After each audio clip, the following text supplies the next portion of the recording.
Hi, I'm Katharine Allen from Interpret America, and this is InterpreTIPS, where we answer your questions about the interpreting profession. Today's question comes from an interpreter and interpreter services coordinator in Minnesota.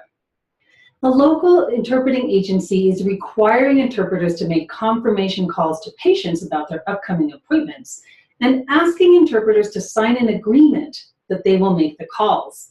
If interpreters don't sign, they don't get work from that agency.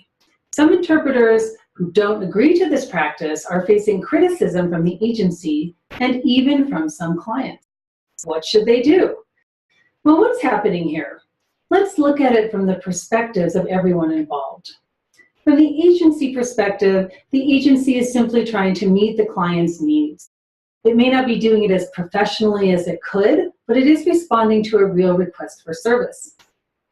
From the hospital perspective, there is a legitimate need to be able to schedule and confirm appointments with patients.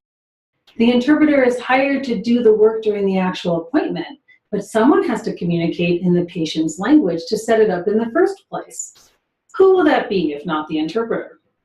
From the interpreter's perspective, we have received clear training on our appropriate role as a language bridge when at least two other people are present. Our job is to facilitate someone else's conversation. Therefore, to make these calls goes beyond our defined role. It asks us to become case managers or administrative assistants.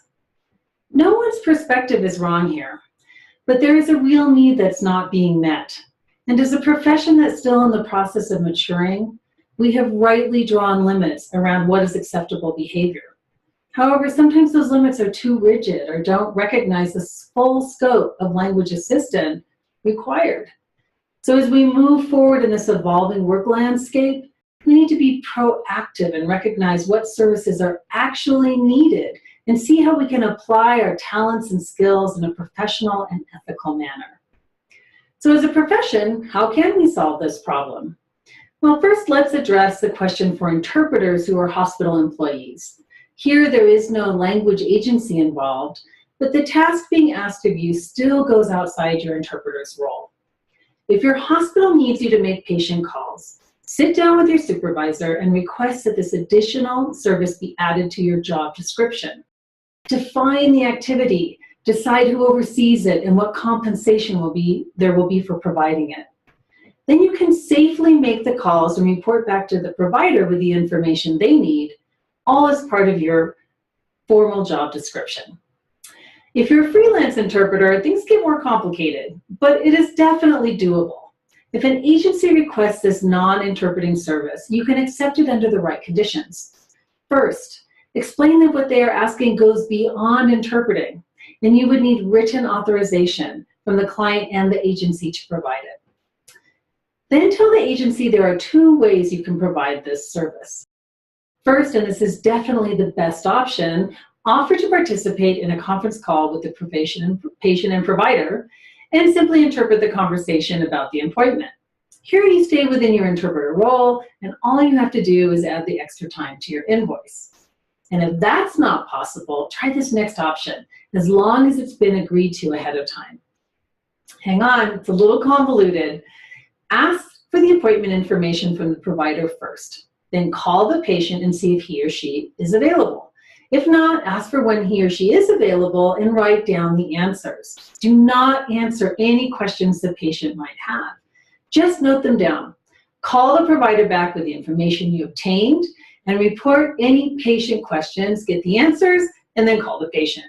Go through this cycle as many times as is needed to get the appointment scheduled or confirmed. The most important part of this approach is to never answer questions that go beyond the simple availability of dates or whatever information you need. Even if you know the answer about a clinic, service, or patient problem, do not offer it, because then you become the provider or risk misrepresenting the patient. Is this time-consuming and awkward? Very. But it does work. I speak from personal experience. In this way, you can go beyond saying no and instead provide a professional solution to a very real need. Remember, our language abilities are the gift that everyone is seeking. Hospitals and organizations are stuck without our assistance, especially for languages of lesser diffusion. So to sum things up, the key to saying yes is to define what is being asked, get it authorized in writing, and charge for your time and expertise. That's it for today. I hope these answers have been helpful, and we'll see you again for the next episode of InterpreTIPS.